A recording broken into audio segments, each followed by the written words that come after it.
Nesse vídeo nós vamos falar sobre os BDRs de ETFs. E isso aí, para quem não é iniciado no mundo das finanças, pode soar aí uma sopa de letrinhas, mas vamos falar sobre isso ao longo do vídeo. E antes da gente prosseguir, você já sabe, né? Se inscreve no canal, ativa as notificações, faça o seu comentário e dê o seu like aí se você gostar, porque você ajuda o canal a crescer e a ficar mais visível e quem sabe ajudar outras pessoas. Mas vamos lá, 2020 é um ano um tanto atípico que está sendo marcado por uma série de coisas. A mais óbvia dessas coisas é a pandemia, mas dentro do nosso contexto de finanças, em especial de finanças e investimentos no Brasil, está sendo um ano notável, né? O mercado de capitais brasileiro, em particular aquela parcela do mercado de capitais que é voltado para o pequeno investidor, para o investidor individual, está vendo um crescimento sem precedentes, não só no número de investidores, mas no número de opções de investimentos e de prestadores de serviço. E a gente está vendo uma certa flexibilização geral do mercado, então a gente está deixando de ser aquele mercado super travado, aquele mercado meio provinciano, e estamos de fato virando um mercado globalizado, né? Tanto que agora temos até as BDRs não patrocinadas, que até então eram uma exclusividade de investidores qualificados e profissionais, e que agora estão disponíveis para qualquer investidor. E a novidade dos últimos dias são as BDRs de ETF, porque os BDRs que começaram aí, os não patrocinados que começaram a ser transacionados de forma mais livre no Brasil, eram inicialmente BDRs de empresas, títulos brasileiros representativos de ações de empresas que estão fora do Brasil. Então, acaba sendo uma forma indireta de se investir no exterior. E muito interessante, porque hoje a quantidade, né, se a gente considerar um BDR como se fosse uma ação, a gente pode dizer que a gente teve um crescimento enorme na quantidade de ações negociadas na Bolsa. Para quem reclamava que a nossa Bolsa era pequena, né, como eu falei aí há poucos instantes, meio provinciana, agora a gente já não pode mais reclamar. E aí vieram os BDRs de ETFs de índices estrangeiros, índices de outros países ou índices de regiões ou até mesmo índices globais. E em algum momento eu fiz aqui no canal um vídeo falando sobre a famosa tese do preço não importa. E essa coisa do preço não importa, algumas pessoas aí no mercado financeiro falam, alguns falam em tom de zombaria e outros falam em tom de seriedade, e às vezes uma seriedade que beira o fanatismo, o dogmatismo. E o que eu tenho a dizer sobre essa história do preço não importa é o seguinte, que a tese por trás dessa ideia, né, quer dizer, o conceito aí por trás disso, por incrível que pareça, não é tão estapafúrdio quanto parece. Faz algum sentido, em teoria faz algum sentido. Principalmente aquele sujeito que é adepto do buy and hold mais tradicional, né? Que ele está assumindo que as empresas elas têm uma tendência natural de crescimento no longo prazo.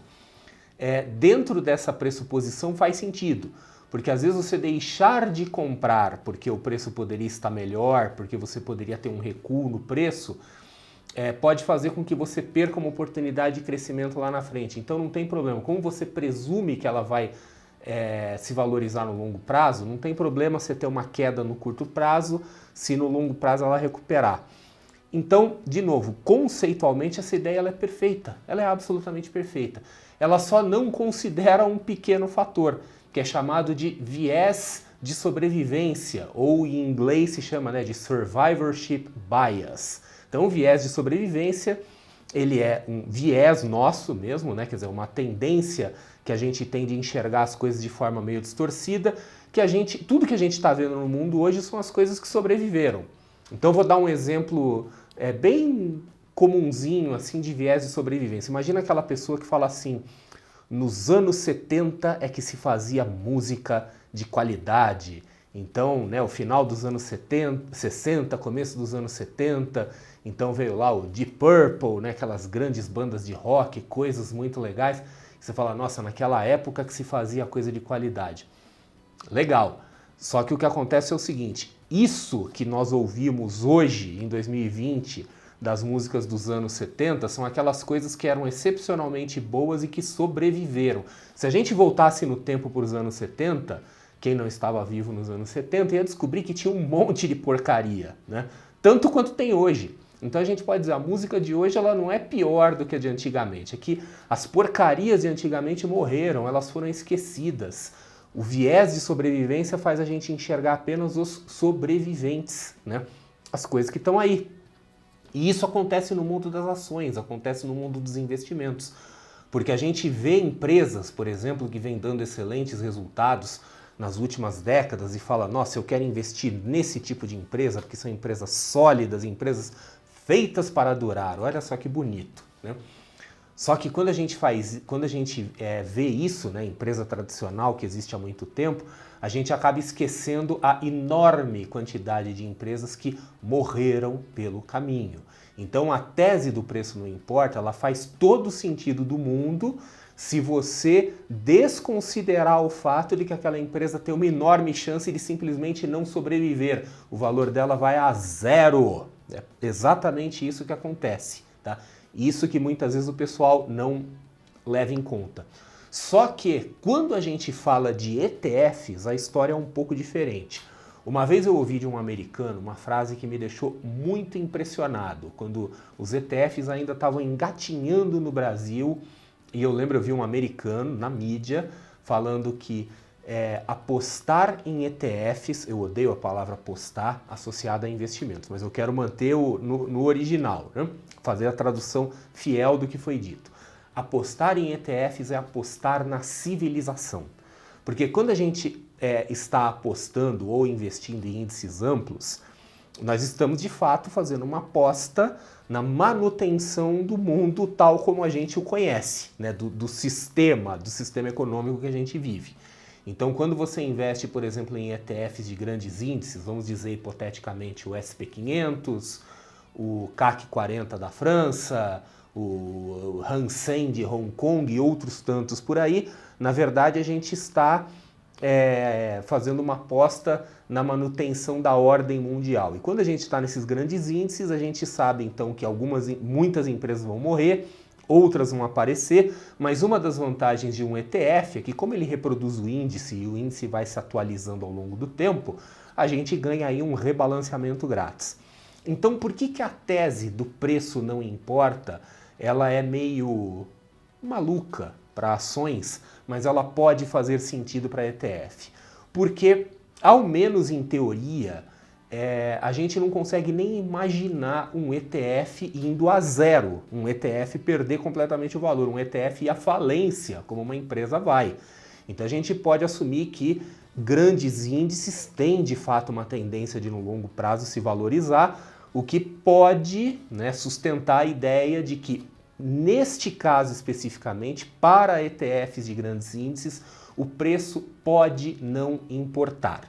E aí alguns podem argumentar assim, opa, mas tem índices aí que perdem valor por tempo prolongado no longo prazo e que pode dar problema e frequentemente quando se vai nessa discussão se saca da manga, né? A carta que se tira da manga é o índice Nikkei 225 do Japão, que passou décadas aí em queda contínua e, né, só recentemente que conseguiu superar o seu topo histórico que estava lá nos anos 80. Tá? Então esse acaba sendo um exemplo de índice que falhou.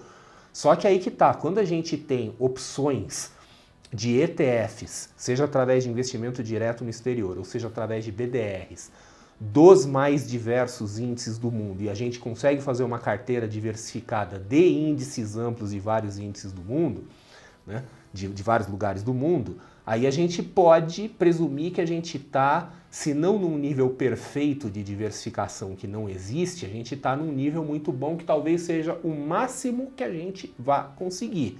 Porque para você explodir uma carteira de vários índices globais de vários países, você tem que meio que explodir o mundo, explodir a civilização. Então a gente volta para a frase lá do tal americano, que eu não lembro o nome, né, que dizia que fazer aposta em ETFs de índices é você fazer uma aposta na civilização. Então, nesse caso especificamente, quem está pensando em fazer uma carteira de ETFs de índices de vários países diferentes, de economias relevantes ou de regiões. Então, por exemplo, da Ásia, do Sudeste Asiático, da Oceania, da Europa, zona do euro sem o resto, ou Europa inteira, porque nós temos inúmeras possibilidades aí. Para esse sujeito, talvez ele possa cogitar se aventurar nesse mundo encantado do preço não importa, né?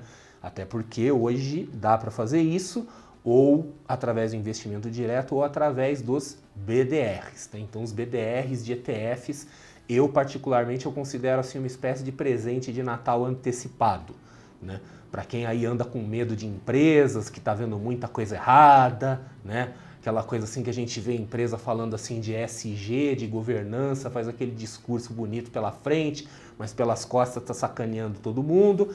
Quer dizer, essa pessoa meio receosa, talvez ela fique muito mais confortável, muito mais à vontade numa estratégia baseada em índices, assumindo que empresa quebra, mas índice não quebra, a não ser que quebra a civilização inteira.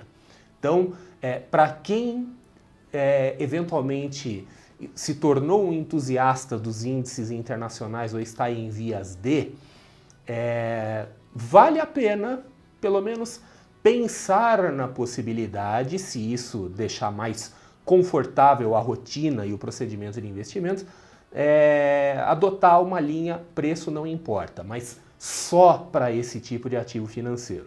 Quando a gente vai na linha preço não importa para ações, de novo, a tese pode fazer sentido se a gente considerar que as ações tendem a se valorizar no longo prazo, mas ela não faz sentido quando a gente considera que a maioria das empresas não existe no longo prazo e essa expectativa de vida das empresas ela vem diminuindo cada vez mais. Cada vez mais as empresas não estão conseguindo chegar no longo prazo, mas isso é tema para um outro vídeo, né? Porque esse também é outro assunto que dá pano para manga. Mas é isso aí, né? Para quem quer fazer aquele investimento mais preguiçoso possível, sem ter que fazer qualquer tipo de análise e quer seguir na linha do preço não importa, tá aí a oportunidade de fazer isso com ETFs de índices de vários lugares do mundo ou os BDRs de ETFs, que se torna uma forma conveniente e fácil para o investidor brasileiro fazer isso. E é isso aí, a gente se vê num próximo vídeo.